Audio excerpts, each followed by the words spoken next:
मुझे है ना बाइबल के अंदर गिनती रखना बहुत पसंद है। ये वचन कितनी बार लिखा है, ये वचन कितनी बार लिखा है, ये वर्ड कितनी बार आया है, वो वर्ड कितनी बार आया है, और मैंने इसको गिना है। इब्रानियों 11 अध्याय में 40 वचन हैं, 12 अब्राहम के लिए हैं, 12 वचन अब्राहम के ऊपर है। और यहां पर मूसा के लिए एक खूबसूरत बात लिखी है। मैं चाहता हूं आप इस पे ध्यान दें, और इससे आपको पता चलेगा कि अगर आप परमेश्वर पे कंटिन्यू फेथ रखते चलते रहें तो वो आपके लिए क्या कुछ नहीं कर सकता। आइए सामने देखें। जब यूसुफ मिस्र का बादशाह बना, लगभग वो बादशाह ही था, तब उसने अपने डैड को स्पॉन्सरशिप दी। उसे भाइयों से कहा पप्पा को ले आओ और हम यहीं रहेंगे। और बाइबल बताती है यूसुफ के कहने पे उसके भाई और उसका पिता ये सब मिस्र में आके रहने लग गए। जब तक यूसुफ जिंदा था ये राजाओं की तरह रहते थे, लेकिन यूसुफ के मरने के बाद जो राजा आया वो राजा यूसुफ को नहीं जानता था, और उसने इन लोगों के साथ बड़ा रूड बिहेव किया, बहुत काम करवाया करता था। और बाइबल बताती है उन्हीं दिनों में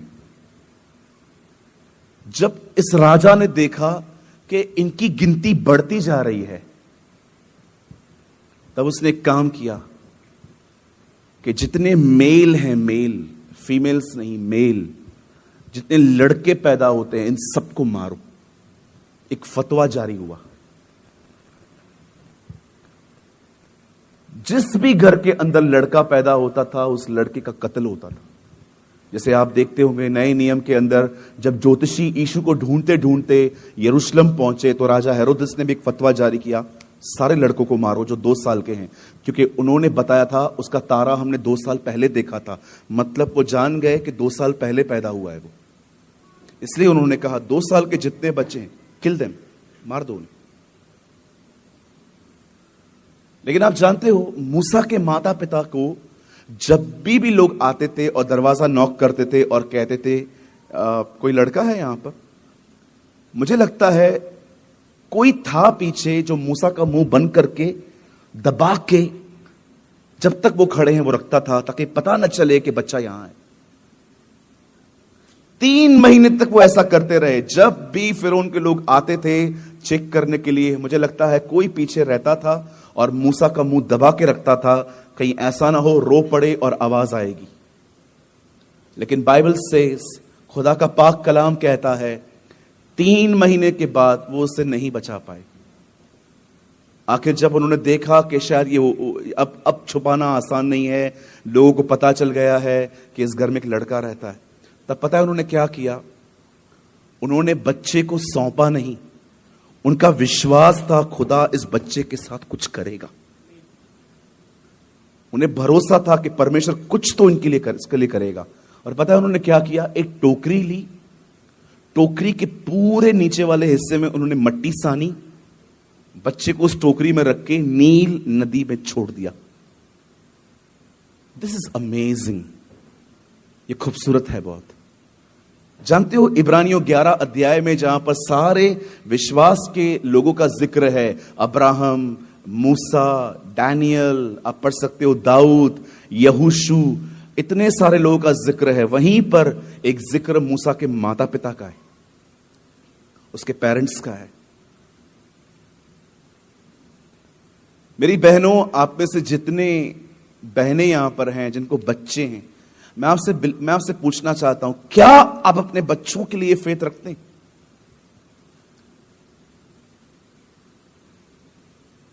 बोलिए।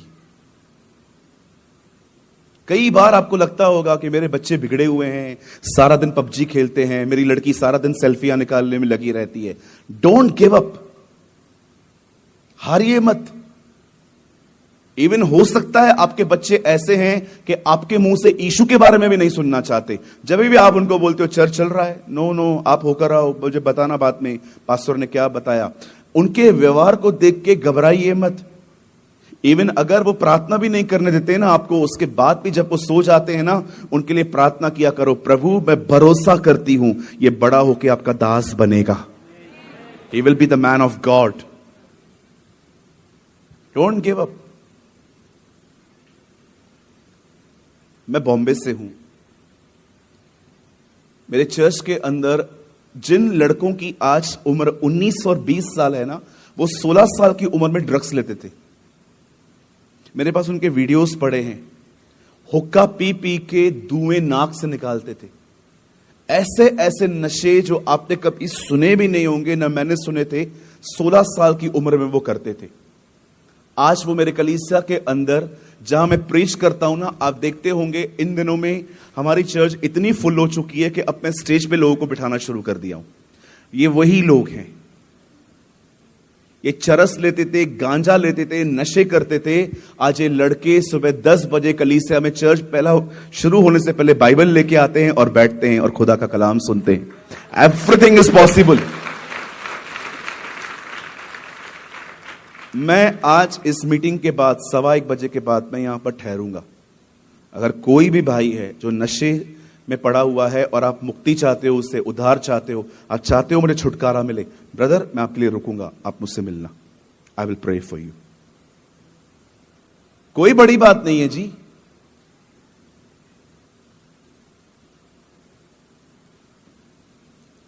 मेरे कलीसिया में एक लड़का है, उसका नाम है अमन वाकले। पतला सा लड़का है। मेरे पास उसके वीडियोस पड़े हुए हैं। मैं समझ नहीं पाता हूं ये कर क्या रहा है लड़का। ऐसे ऐसे नशे करता था वो। आज मेरी कलीसिया के अंदर जवानों में वो योद्धा है, प्रभु को जानता है। मैं मजाक नहीं कर रहा हूं। आज वो परमेश्वर को जानता है। इतना वो प्रभु के लिए जील में रहता है।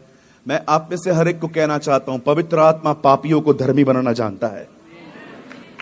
आमीन। कभी भी आप देखें ना, आपके बच्चे भटक रहे हैं, आपके बच्चे ऑनेस्टली, जब मुझे कुछ बहनें अपने बच्चों को देती है ना हाथ में और कहती हैं, ब्रदर एज पर खुदा आपको जो लीड करे, प्रे फॉर माय चाइल्ड, तो पता है मैं क्या करता हूं? कोई बच्चा आ सकता है ऊपर, छोटा वाला, हे तू आ जा, कम, हाँ हाँ फास्ट फास्ट, तू बड़ा है क्या? जल्दी आ, यहां वहां क्यों देख रहा है? फास्ट फास्ट, जल्दी आओ जल्दी आओ जल्दी आओ। तूने मां को बोला था ना गर्मी है, इसलिए तेरी हालत ऐसी कर दी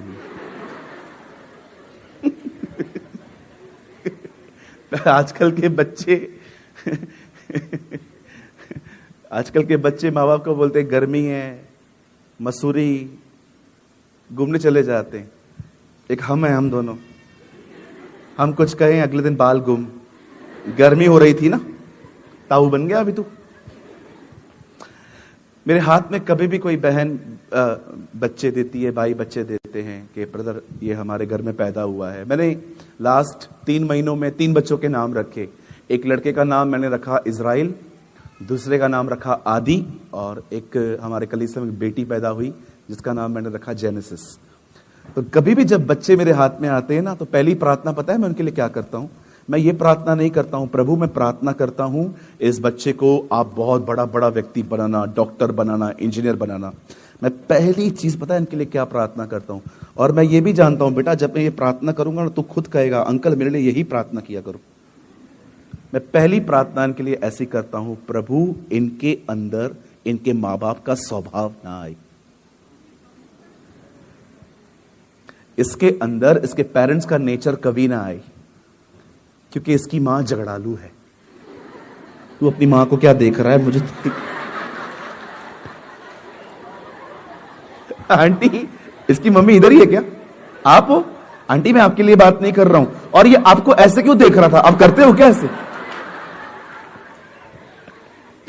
कभी कभी बच्चे सच्चाई बयां कर देते। ये सो स्वीट। मेरी बहन, मैं आपको नहीं कह रहा हूं, हाँ मुझे झारखंड वापस आना है।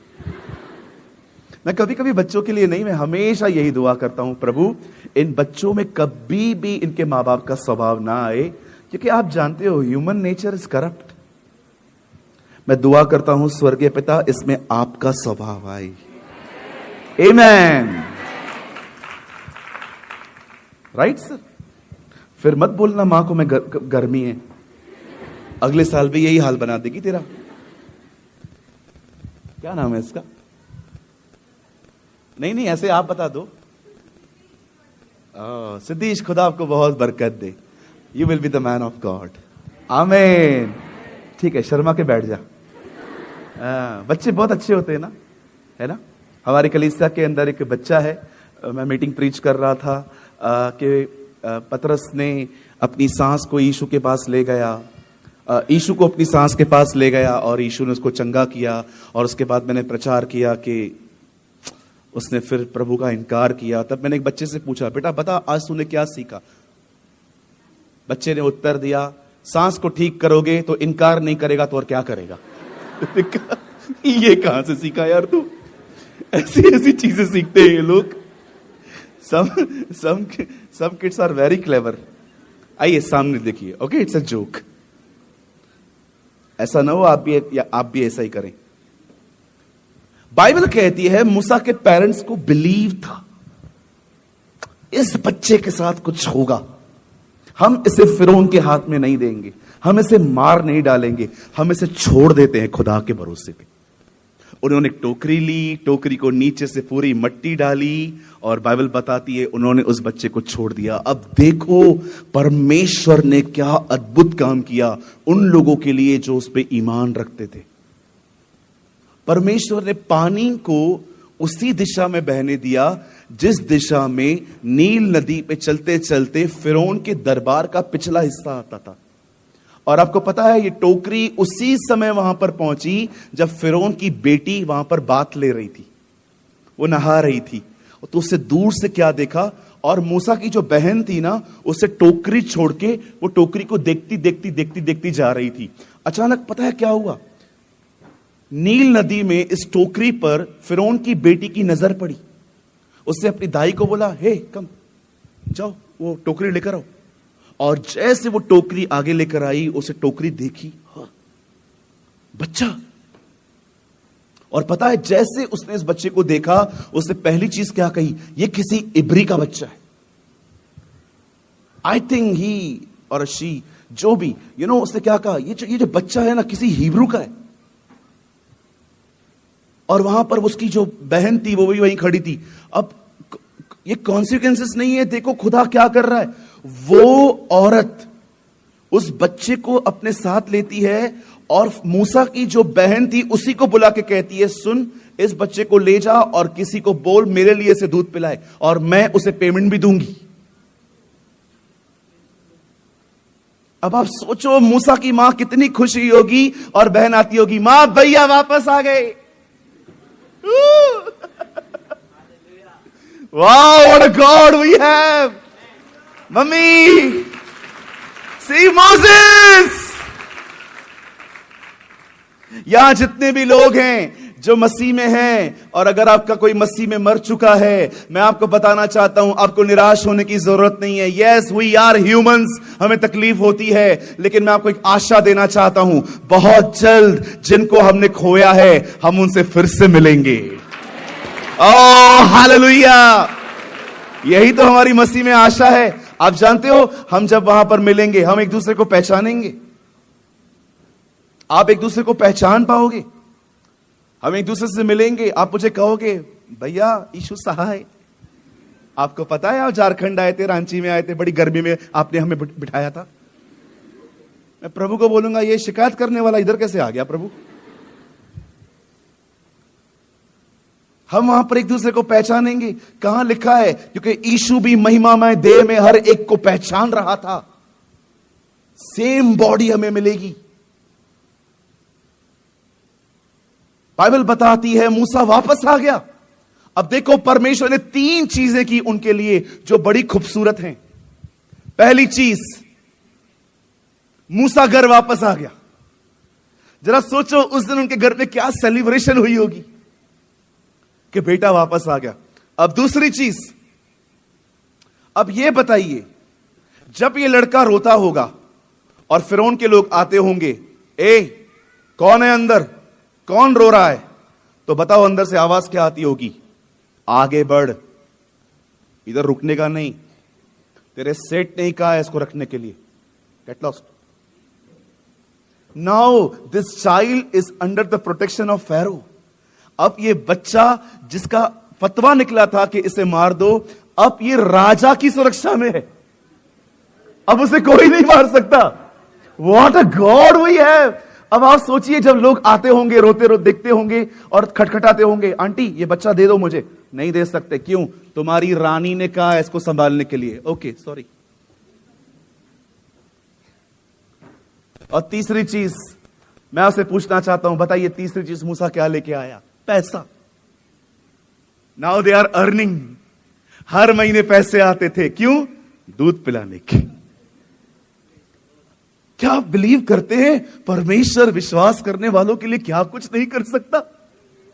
किसी बहन का विश्वास नहीं था, हर एक ने अपना बच्चा सौंप दिया था, लेकिन इन्होंने विश्वास किया था, नहीं खुदा कुछ करेगा, गॉड विल डू समथिंग। और परमेश्वर ने, आप सोचिए, बेटा वापस आ गया, बेटा प्रोटेक्शन लेके आ गया, बेटा पैसे भी लेके आ गया। छोटा सा बेबी क्या कुछ नहीं लेके आया। मैं आपसे पूछना चाहता हूं, मुझे बताइए आप कैसे हैं? क्या आप प्रतिदिन यह विश्वास करते हैं कि परमेश्वर आपके लिए वो कर सकता है जो उसने कभी किसी के लिए नहीं किया है और ना वो कभी किसी के लिए वो करेगा? आप जानते हो, इन दिनों में आपको फेथ में ग्रो होने की नीड है। फेथ में, मैंने कल भी कहा, मैं आज भी आपको कहना चाहता हूं, विश्वास में बढ़ो, ग्रो इन फेथ। मैं कभी कभी सोचता था, इतने सारे विश्वास के योद्धा हैं, इनके लिए क्यों लिखा है यहां पर? और जब मैंने पिछले अध्याय में जाके पढ़ा, क्योंकि इनकी कहानी यहां एक्सप्लेन नहीं हुई है, इनकी कहानी निर्गमन में है, एक्सोडस में है, और जब मैंने पढ़ना शुरू किया, मैंने कहा ये बच्चा वापस भी आ गया, ये बच्चा पैसा भी लेके आ गया, ये बच्चा प्रोटेक्शन भी लेके आ गया, सिर्फ एक वजह से, मां बाप का ईमान था, खुदा कुछ करेगा। यहां देखिए, यहां देखिए, सदैव याद रखना, जब परमेश्वर आपको कहेगा ना, बिलीव कर, विश्वास कर, ये होगा, शैतान हमेशा वहां पर आपको उस विश्वास से हटाने की कोशिश करेगा।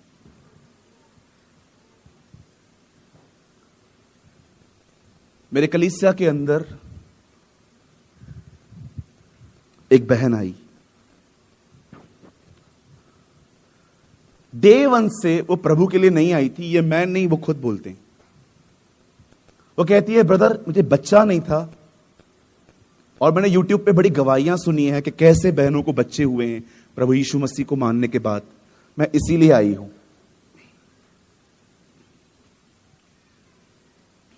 मैंने कहा बिल्कुल सिस्टर, खुदा बरकत देता है। उन्होंने प्रार्थना करवाई, प्रार्थना के बाद उन्होंने 2-3 महीने के बाद अपना जांच करवाया, नेगेटिव था, कुछ नहीं था। निराश होके आई, बोला भैया नेगेटिव आया। मैंने कहा कोई बात नहीं मेरी बहन, आप दुआ में रहिए, खुदा देगा आपको अपने समय में। और 3 महीना प्रेयर की उन्होंने। मेरे पास ये गवाहियां लिखित में पड़ी हैं, लिखित लिटरेचर के तौर पे पड़ी हुई है मेरे पास।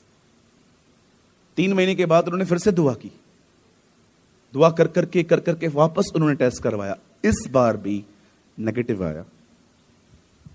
लेकिन इस बार वो इतनी परेशान सी हो गई, उससे नीचे उसने मुझे आके कहा, ब्रदर मूल विषय तो आज तक पूरा नहीं हुआ है मेरा, मैं जिस वजह से प्रभु में आई थी।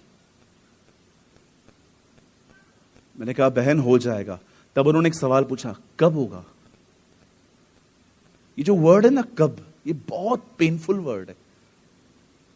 इंतजार टूटने के बाद अक्सर ये वर्ड निकलता है, कब।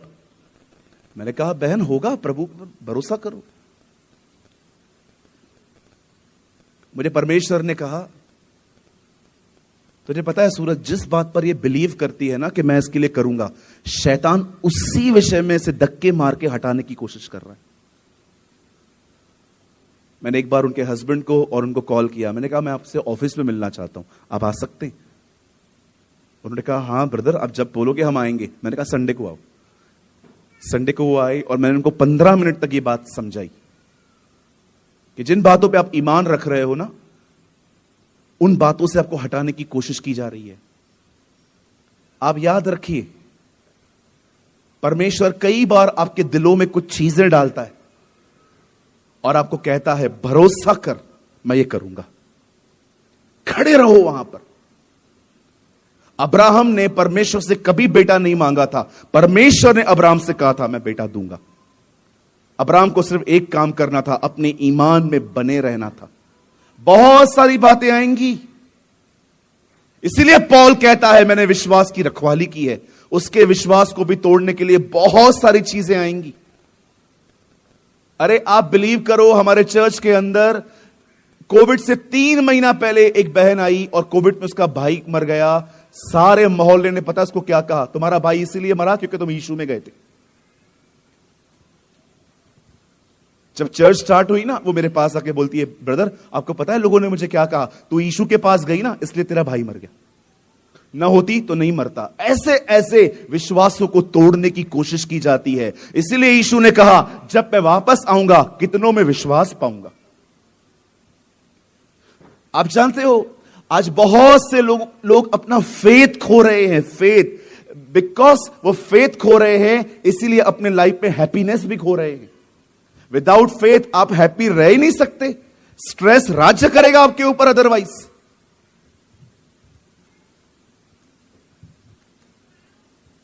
मैं आपसे एक सवाल पूछना चाहता हूं, मुझे बताइए आप इन दिनों में हैप्पी कम क्यों हैं? आप इतने खुश क्यों नहीं हैं? आप जॉयफुल क्यों नहीं हैं? आपको क्या लगता है? क्योंकि आप फेथ में नीचे आए हो। आप फेथ में नीचे आए हो। अब आपकी लाइफ में बहुत वरीज हैं, बहुत टेंशन है, बहुत ओवर थिंकिंग है। क्यों ओवर थिंकिंग है? क्योंकि कहां ना कहां आप विश्वास में नीचे गिरे हो। आप याद रखिए, आप एक हफ्ता कलीसिया में ना आओ, एक हफ्ता बाइबल ना पढ़ो, एक हफ्ता किसी को मत सुनो, आपका फेथ लेवल खुद ही डाउन होता जाएगा। फेथ एक ऐसी चीज है जिसे हर दिन फीड करना पड़ता है बच्चे की तरह, एवरी सिंगल डे। आप एक हफ्ता बाइबल मत पढ़िए, आप एक हफ्ता चर्च में मत आइए, आप एक हफ्ता किसी वक्ता को मत सुनिए, आप एक हफ्ता प्रार्थना मत करिए। एक हफ्ते में आपके साथ देखिए आपके अंदर इतने ख्याल आएंगे, इतने ख्याल आएंगे, आपको पता भी नहीं चलेगा कि मैं कहां जा रहा हूं। अपने विश्वास को फीड करना सीखिए, अपने विश्वास को खिलाना सीखिए।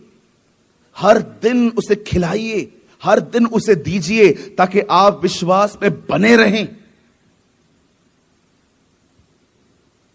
आप जानते हैं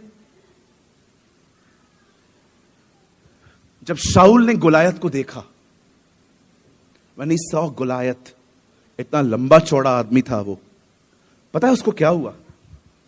जब उसने उसको देखा,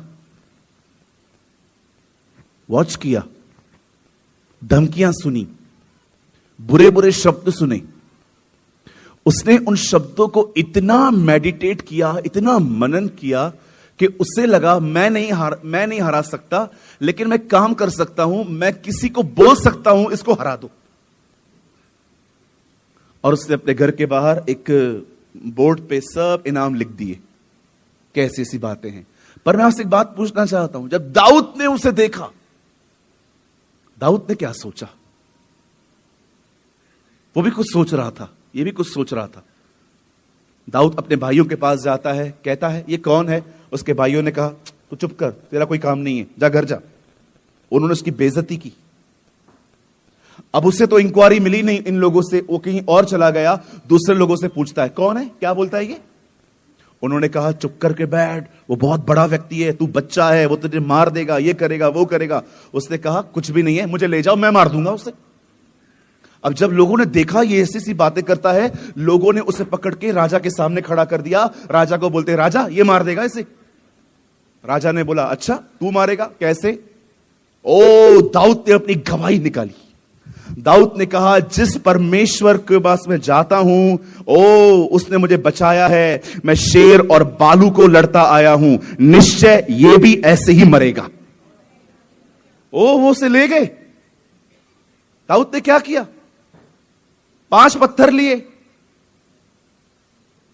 और 5 पत्थर भी एक साथ नहीं फेंके, मात्र एक फेंका। उसका यह भरोसा थोड़ी था 5 में से 1 लगेगा। उसका यह भरोसा थोड़ी था 5 में ही मरेगा। वो अच्छे से जानता था गोलायत के और 4 भाई हैं, 5 को मारने निकला था।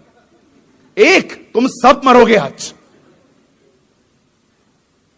वो सबको मारने निकला था 5 पत्थर लेके। 1 भी नहीं बचेगा आज, सबको खत्म करूंगा आज। बहुत लफड़ा हो गया इन लोग का, आज पूरी गेम ही खत्म करके आ जाऊंगा। ओ, गोलायत सामने आया और उसने कहा आके, हे मैं कुत्ता हूं, तू पत्थर लेके आया है मुझे मारने के लिए। और दाऊद, तूने मुझे नहीं ललकारा है, तूने किसी और को ललकारा है। वही तुझे दिखाएगा वो कौन है। आज खड़ा रहे खाली। ओ, मैं आपको बताना चाहता हूं, गुलैर दाऊद की थी, पत्थर दाऊद का था, निशाना खुदा का था। और ऐसे पत्थर निकला, गोलायत को लगा, गोलायत नीचे गिरा, दाऊद ने उसकी गर्दन काटी। अब दाऊद देखो कर क्या रहा है, 2 पीसेस हो गई। गर्दन अलग है, बॉडी अलग है। दाऊद गर्दन लेता है, कपड़े में लपेटता है, उसको यहां पर रख देता है। लेकिन दाऊद जो उसके हथियार है ना, घसीट घसीट के घर ले जाता है। राजा आया, राजा को बोलता है, ये गर्दन तेरे लिए। और जो सारे हथियार थे, लिखा है दाऊद अपने डेरे में ले गया। दाऊद, आपने गर्दन वहां सौंप दी, लेकिन ये हथियार अपने पास क्यों रखे? मैं जब भी लड़ाई में जाऊंगा, मैंने हथियारों को देखूंगा कि खुदा ने मुझे कैसे फतेह दी थी। This is my God. दाऊद जब भी निराश होता था ना, उन हथियारों को देखता था कि जब मैं छोटा लड़का था तब परमेश्वर ने मेरे लिए कितने बड़े बड़े काम किए थे। See the wisdom of a man. एक आदमी की विस्डम देखो। क्यों बाइबल कहती है उन्होंने एक लड़ाई लड़ी और वहां पर एक पत्थर रखा जिसका नाम रखा यहोवा एबनेजर, जिसका मतलब है यहोवा की सहायता से हमने जीत हासिल की। यहां कितने लोग हैं जो परमेश्वर के उपकारों को प्रतिदिन याद कर करके उसे धन्यवाद देते हैं। प्रभु, मैं धन्यवाद करता हूं तेरा कि तूने मेरे लिए अपनी जिंदगी दी, तू मेरे लिए लानती बना, तूने मेरे लिए क्रूस पर अपनी जान दी, तूने मेरे लिए अपना लहू बहाया। तू था, तू है और तू ही आने वाला है। तू मेरा परमेश्वर है। मैं आपसे कहना चाहता हूं मेरे भाइयों, मेरी बहनों, जिस व्यक्ति ने अपने जीवन में उसके उपकारों को याद करके रखा है ना, यही वो व्यक्ति हैं जिन्होंने उनके हथियारों को अपने घर में रखा है। Don't limit your God. अपने परमेश्वर को छोटा ना करें। सोच सोच के कुछ लोग बीमार पड़ जाते हैं। सोच के। जब आई वॉज इन दुबई, मैं दुबई में था, मैंने वहां पर एक बात देखी। वहां के लोग है ना, ड्राइविंग भी इंजॉय करते। ड्राइव करते हैं ना, जब भी आप उनको देखो, स्टीयरिंग ऐसे घुमाते। हमारे लोग देखे खाली खाली कट मारे, दिखता नहीं क्या? हाँ, क्या रे? इतने फ्रस्ट्रेट क्यों हैं हम लोग? बहनों, आप क्यों भूल जाते हो ब्रेक हाथ में रहती है?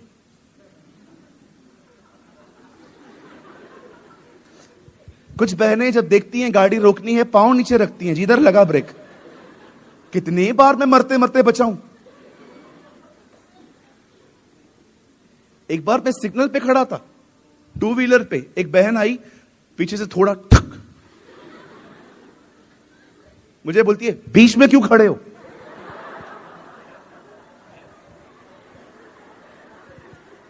मैंने कहा lady see, it's a signal. ओ, देखा या किधर खोए हो इन दिनों में? हेलो, ड्राइविंग एंजॉय कर पाते हो? मुझे 1980 की एक मूवी याद आ गई, जब राजेश खन्ना एक ड्राइव कर रहे थे और पीछे, नहीं राजेश खन्ना नहीं, कोई और था, और पीछे म्यूजिक आती थी, वाऊ वाऊ वाऊ वाऊ वाऊ। देखा था आपने पीछे? ऐसे म्यूजिक से आती थी, डिशुम, वो लोग मुंह से निकालते थे आवाज। लोग ड्राइविंग को एंजॉय करते हैं, और आप लोग ड्राइव को एंजॉय कर पाते? क्यों नहीं कर पाते? कितने लोग हैं जब गाड़ी निकालते हैं घर से, ओ ठंडी ठंडी हवा, लोग देख रहे हैं कि आपके पास पुरानी गाड़ी है। कितने लोग हैं मुझे बताइए शॉवर एंजॉय कर पाते? जब आप नहाते हैं, ओ आप देखिए, आप किसी होटल में जाइए, वहां पर हमेशा होटल के अंदर वॉशरूम में ग्लासेस पड़े रहते हैं। कुछ लोग हैं ना, नहाते नहाते जूस भी पीते हैं, शराब भी पीते हैं, उनसे हमारा कोई काम नहीं है। कितने लोग हैं मुझे बताइए? हम में से बहुत सारे लोग नहाने के बाद हमें पता चलता है कि पांव तो हमने धोए ही नहीं, और उसके बाद हम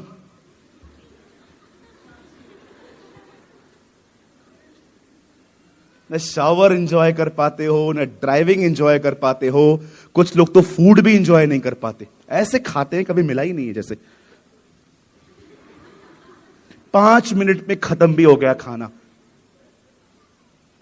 न फैमिली एंजॉय कर पाते हैं, न खाना एंजॉय कर पाते हैं, न ड्राइविंग एंजॉय कर पाते हैं, न किसी के साथ कंपनी एंजॉय कर पाते। पता है क्यों नहीं एंजॉय कर पाते? क्योंकि हमने अपने बोझ अपने सरों पे रखे, हमने खुदा को कुछ भी नहीं दिया है, नथिंग।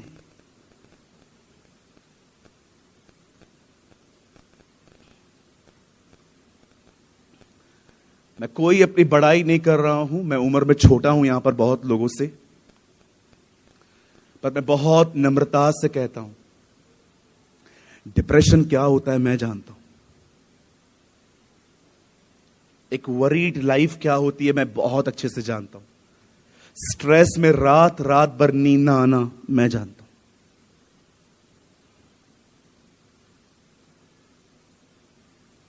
मुझे अनुभव है। एक समय था मैं मौत को हर दिन छू के आता था। 2018 से 2021 तक मैं बीमार था, मुझे पेट में स्टमक इश्यूज थे बहुत सारे, पूरी पूरी रात मैं बैठ के सोता था। इतना स्ट्रेस था कि स्ट्रेस की वजह से मेरे स्टमक में प्रॉब्लम्स आना स्टार्ट हो गई थी। 3 साल तक मैंने दवाइयां की, मेरे पास रिपोर्ट्स पड़ी हैं। मुझे परमेश्वर ने कहा ये सारी जो तेरी हालत है ना, ये ओवर थिंकिंग की वजह से, चिंताओं की वजह से है। अरे छोड़ दे, मैं जिंदा हूं, मैं देख लूंगा तेरे लिए। और उस दिन मैंने अपना एंकर पानी में फेंक दिया और मैंने खुदा से कहा, खुदा मैं आज के बाद कोई चिंता नहीं करूंगा, मैं तुझ पर ईमान रख के जिंदगी जीऊंगा।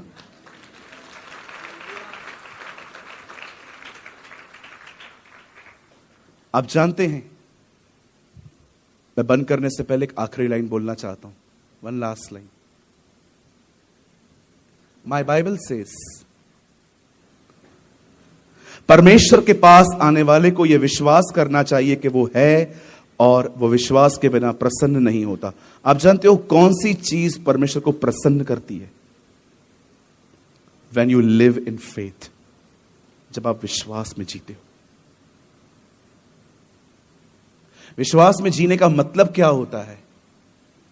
सराउंडिंग नकारात्मक परिस्थितियां हैं, कुछ भी अच्छा होते नहीं दिख रहा, परमेश्वर कह रहा है मैं करूंगा, लेकिन वो करता नहीं है, और इन सारी चीजों के अंदर आप उसकी ओर निहारते रहते हो, उस पर भरोसा करते रहते हो। It will make God happy. ये चीज खुदा को खुश करती है।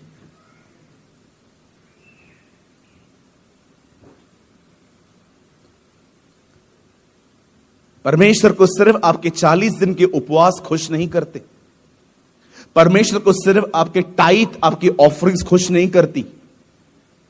जानते हो परमेश्वर कब खुश होता है? जब वो देखता है कि इसकी जिंदगी में कुछ भी अच्छा नहीं हो रहा, लेकिन फिर भी ये बेटी मुझ पे भरोसा करके चलती है, ये खुदा को खुश करता है। बगैर विश्वास के परमेश्वर को प्रसन्न करना अनहोना है। मैं आप में से हर एक को कहना चाहता हूं, चाहे कितनी भी नकारात्मक परिस्थितियां हो, कितनी भी, भरोसा बनाए रखें, ईमान रखें। अरे वो नहीं गिरने देगा आपको, कुछ भी हो जाए नहीं गिरने देगा। वो आपको ऊपर ले जाएगा और ऊपर ले जाके कभी कभी आपको छोड़ देगा। जब आपको छोड़ देगा ना, आप अपने पंख हिलाना शुरू कर दोगे, आप उड़ना सीख लोगे, और जैसे ही आप गिरने वाले रहेंगे ना, वो आपको नीचे से उठा लेगा।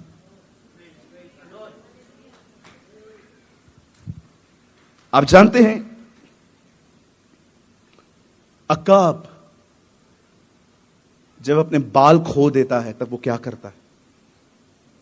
It's very very amazing. खुदा ने उनको ऐसा बनाया है। आपको पता है जब अकाब अपने बाल खो देता है तब वो क्या करता है? अकाब कभी अपने घोंसले पेड़ पे नहीं बनाता, वो सदैव अपने घोंसले चट्टानों के बीच में बनाता है। और जब वो देखता है ना कि मेरे बाल निकल गए हैं, मेरी ताकत चली गई है, पता है वो क्या करता है? वो सीधा अपने घोंसले में जाता है और कई महीनों तक बाहर नहीं आता, सिर्फ खाना खाने के लिए। और पता है वो सारा दिन वहां पर क्या करता है? अपनी चोंच को घसता रहता है चट्टान से, अपनी चोंच को चट्टान से घसता रहता है। और जैसे जैसे वो चट्टान से अपनी चोंच को घसता है ना, उसके बाल वापस आना शुरू हो जाते हैं। हम बिल्कुल ऐसे ही हैं। अगर आप देखते हो ना आप कमजोर हो, याद रखो आप एक अकाब हैं और मसीह आपकी चट्टान है। जाइए उसके पास, बैठिए, वो आपकी ताकत को नया बनाएगा। ओ हालेलुया।